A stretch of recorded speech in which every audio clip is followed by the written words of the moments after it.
Porque desde ADEMU también se está reclamando otra participación en la discusión de los temas educativos, puntualmente el que hace a la posibilidad de que todos los chiquilines escolares este año pasen sin ser evaluados, y ellos discrepan con esta idea que se está planteando desde las autoridades. ¿Cómo estás valorando vos el diálogo con ADEMU, que de hecho en esta semana tenían la pretensión de conversar con las autoridades también? Bueno, buenos días. Efectivamente, tuvimos una reunión el lunes pasado con la Federación Uruguaya del Magisterio por este tema. No sé, todavía no sabemos si hay discrepancias de fondo, porque todavía no hay una resolución de fondo. Lo que hay es un primer trabajo de ver cómo terminamos este trimestre, que probablemente, si se mantiene la situación de pandemia, sea el periodo lectivo más sin interrupciones más largo del año, y además ver algunas situaciones que en particular Uruguay puede tener alguna alternativa que cuide más a los gurises, la trayectoria educativa, los aprendizajes en términos del cierre del año académico. Recordemos que la pandemia afectó al 92% de los estudiantes del mundo, hay un 50% que sigue sin clase. Uruguay es un país que cerró sus clases el 13 de marzo, pero mantuvo actividades a distancia con mucho trabajo de familias, docentes y estudiantes, y tuvo la posibilidad, en virtud de cuál fue la situación sanitaria y la articulación entre el sistema de salud y el sistema educativo, de reabrir actividades escolares. Entonces, estamos en una situación significativamente diferente a los países que tuvieron que cerrar su año escolar y no lo pudieron volver a abrir, y ya tomaron definiciones. En general son de promoción automática de la Corte, es decir, de todos los estudiantes avanzan un año.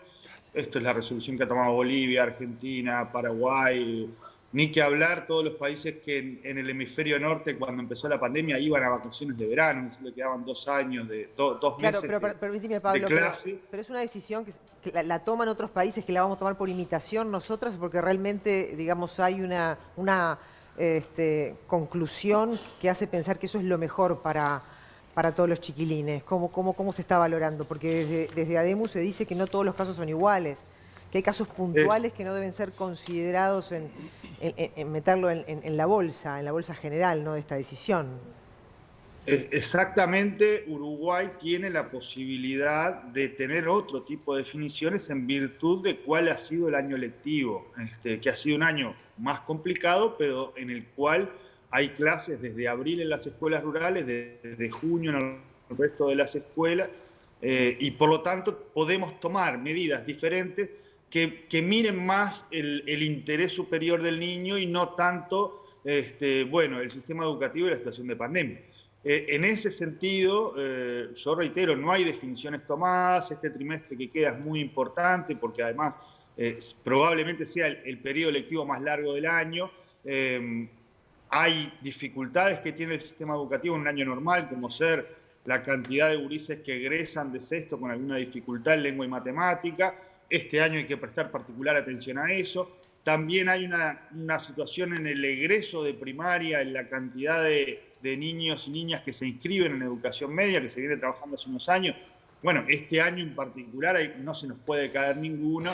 Y lo mismo con el proceso que han hecho niñas y niños en un año muy particular, donde además todavía tenemos asistencia obligatoria, y eso está generando una brecha que nos preocupa. Está bien. Por lo pronto, lo que se acordó con la Federación Uruguaya del Magisterio el lunes pasado es que en la medida que hubiera algún borrador de trabajo, se iba a convocar a la Federación Uruguaya del Magisterio, se iba a convocar a la Asamblea Técnico Docente, que son los organismos, digamos, que tienen voz en este tema, además de los cuerpos técnicos de primaria, y a priori hay como cierto consenso en que las soluciones no pueden ser universales, porque eso a algún niño perjudicaría. Digamos, los dos extremos perjudican a niños, y por lo tanto hay que buscar mecanismos que miren el interés de cada uno de nuestras niñas y niñas.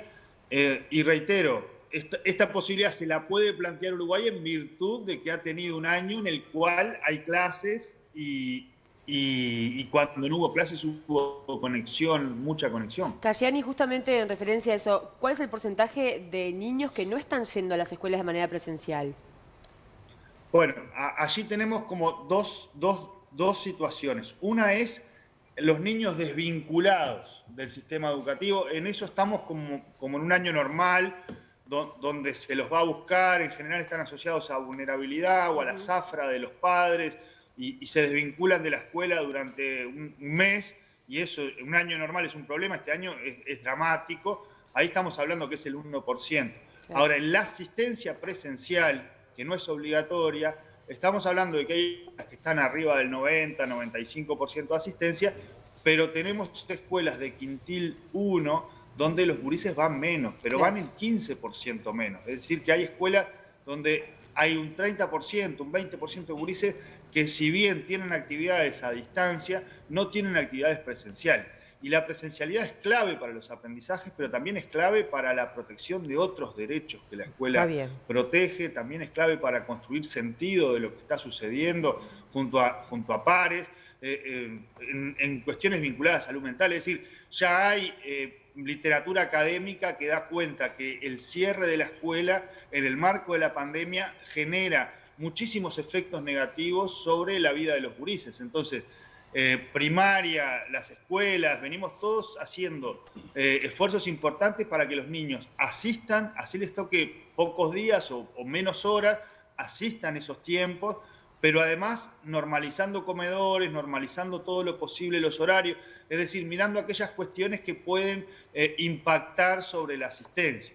Okay. Al principio teníamos un problema que tenía que ver con los horarios, el sistema educativo, además de su función, es un fenomenal sistema de cuidados. Bueno, si no se va todos los días, todo el horario, generaba problemas en los arreglos de la familia. Bueno, las escuelas agruparon niños por arreglos de cuidados de la familia. El primo que llevaba a su primo más chico generalmente quedó en el mismo horario y los mismos días de presencialidad. Ahí va. Es un año muy particular, este esfuerzo se está haciendo, hay condiciones sanitarias, hay protocolos, no hay situaciones generadas en las escuelas y por lo tanto convocar a las familias a los días que les toque ir a la escuela, llevar a la escuela a los gurises, que es clave para sus aprendizajes. Bien. Pablo, para cerrar cortito, ¿me decís sí o no? ¿Está definido que retomen en febrero las clases los chiquilines o todavía es una decisión que no se tomó?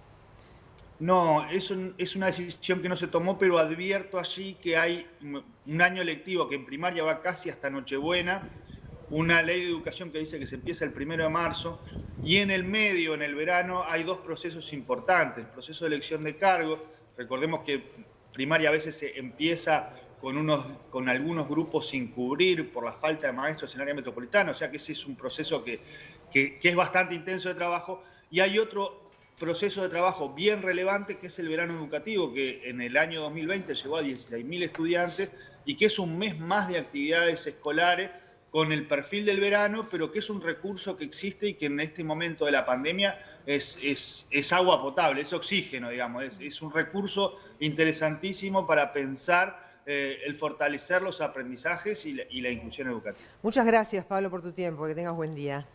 Gracias a ustedes y un abrazo para todos.